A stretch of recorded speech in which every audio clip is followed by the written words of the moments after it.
Manakala di rumah penyembelihan jengka pula, Azmi sedang menyiapkan penghantaran daging borong untuk dibawa ke sekitar Lembah Kelang. Kebiasaannya, Azmi akan bertolak seawal 2 pagi untuk proses penghantaran di luar kawasan jengka. Demi menjaga kualiti daging, Azmi menggunakan lori peti sejuk untuk memudahkan proses penghantaran. Ia juga bagi memastikan daging bebas bakteria dan kekal segar sepanjang penghantaran. Dulu sewaktu mula-mula saya nak ambil lori peti ais pun saya pun fikir lama juga sebab tak ada orang yang pakai lori peti ais ni untuk buat jualan daging. Jadi saya fikir kalau saya beli korum ni dia duduk satu tempat saja. Api dia kos dia lebih kurang dalam 1,300-1,500 satu bulan. Jadi saya fikir daripada nak bayar tu sampai 1,500 lebih baik keluarkan sikit lagi bayar lori. Maknanya dia boleh bergerak. Kita boleh simpan di tempat tu, lepas tu kita boleh bawa sekali pergi tempat lain. Macam kita nak pergi berniaga kat Pasar Tani boleh, untuk penghantaran ke Kuala Lumpur boleh. Walaupun kita pergi pukul 3, pukul 4 pagi ni, jadi selesai kerja tu pukul 8, dah kita boleh balik buat kerja lain. Untung kecil tapi kita tak banyak kerja. Risiko tak tinggi.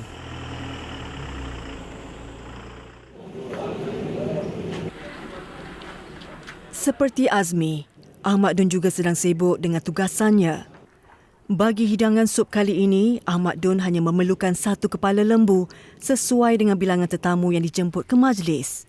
Kepala lembu akan dibiarkan selama 3 jam di dalam rendaman rempah sup yang mendidih. Bagusnya kita beli kepala ni, di situ banyak part-part yang kita boleh gunakan semua. Banyak yang kita boleh dapatkan dari kepala tu untuk kita makan kan.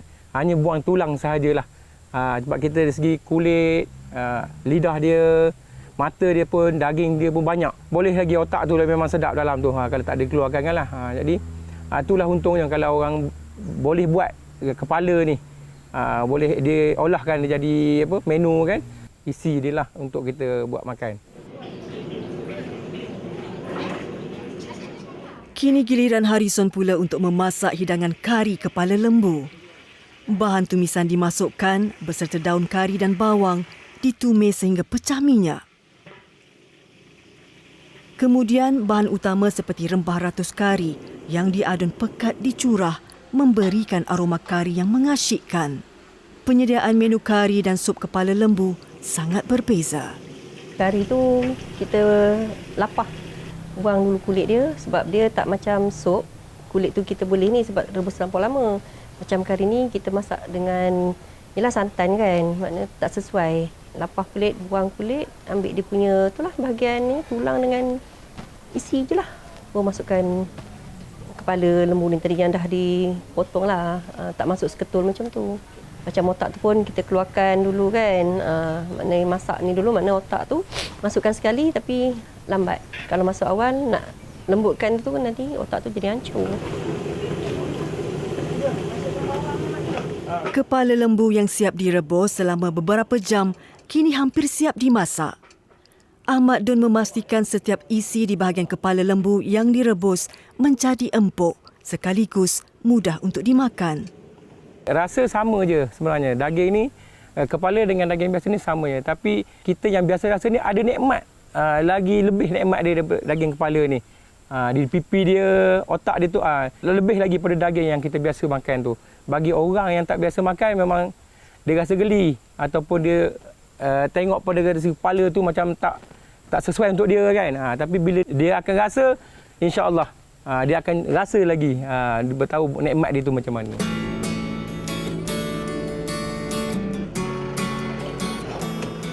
Sementara itu, Azmi dan anaknya akan berniaga di Pasar Tani di Bandar Pusat Jengka setiap petang Khamis. Selain jualan hidup dan borong, Azmi memasarkan daging lembu secara runcit untuk menambah pendapatan. Menurut Azmi, jualan runcit berisiko tinggi kerana kebiasaannya dia tidak mampu menjual seekor lembu pada satu-satu masa. Jadi, dengan bantuan lori peti sejuknya, dapat menjaga kualiti daging. Azmi mahu memastikan legasi perniagaan penjualan daging ternakan ruminan miliknya terus diwarisi oleh anaknya, Ahmad Akmal Hafiz Azmi. Saya latih anak saya dan anak saudara lah. Jadi dia orang saya hantar pergi buat jualan runcit dekat pasar tani, dekat kedai atas tu. Sebab benda ni memang boleh diwarisi. Kena ada minat satu, lagi satu kena ada income. Dia minat saja, income tak ada, tak jadi juga.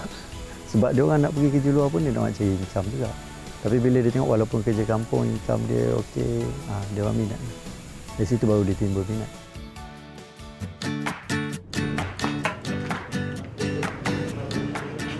Manakala Ahmad Don sudah mula menghidangkan sup kepala lembu yang siap dimasak. Biarpun rupa kepala lembu sedikit menggerunkan bagi mereka yang kali pertama melihatnya, namun haruman dan keenakan hidangan sup mampu memikat selera sesiapa saja yang berada di sana. Menu eksotik berasaskan kepala lembu ini hanya boleh didapati di beberapa kawasan di Malaysia dalam kalangan penggemarnya tersendiri. Istimewa kepala lembu dekat tempat kita ni, jarang-jarang sekali orang lain buat. Jadi kita buat, yang tu je istimewa dia. Orang kampung dah mula bertanya-tanya kan. Sedap sangat kata yang kepala ni kata. Itu yang nikmat sangat yang kita buat juga benda tu. Jadi kita nak nakkan kampung kita gunakan kepala tu untuk bagi orang makan. Nikmat sangat kata. Bila dia dapat kepala ni, bila dah rasa, baru dia tahu macam mana rasa kepala lembu tu. Selang 2 jam, sajian kari kepala lembu pula dihidangkan kepada tetamu. Air tangan Harrison dalam menyediakan kari campuran kepala lembu bersama daging ini mampu menarik minat sesiapa saja mencubanya. Permintaan luar pun alhamdulillah, kadang tu ada je kepala lembu dia akan hello minta, kadang tu buat, kadang tu ada orang tanya macam mana apa ramuan dia kan. Ada orang cuba buat sendiri. Kadang tu ialah dia minta pendapat macam mana nak buat, mana kita ajar je lah.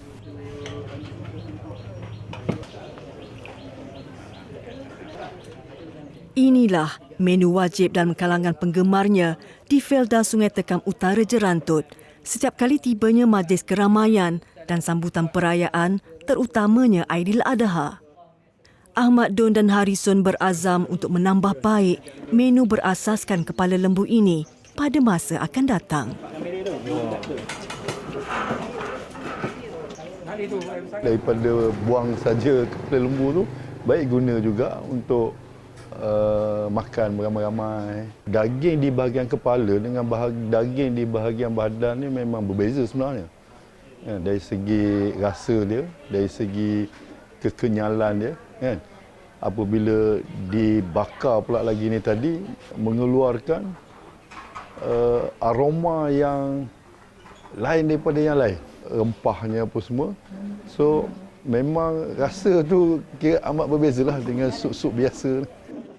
Sungai Tekam Utara ni memang cukup taklah kalau sebut kepala lembu tu memang time semelih ke apa, memang banyak kan nak buat sup atau kari, sebab dia tu makan dia kalau kita masak tu memang sedap lah, rasa dia tu lembut. Tapi kat sini memang selalu orang buat sup kepala lembu ataupun kari. Pipi-pipi dia tu kan rasa macam kenyang-kenyang, sedap lidah dia pun rasa macam pedai ayam macam tu lah, ibarat macam tu lah rasa dia. Memang sedap lah, unik rasa dia. Kalau setengah orang tu cakap geli kan, tapi tak kena cara buat mungkin lah rasa macam tu. Tapi bila kita buat, selalu buat ni, memang sedap lah rasa dia. Kalau orang tak pernah makan pun tengok geli, bila kita buat memang ada orang boleh makan lah.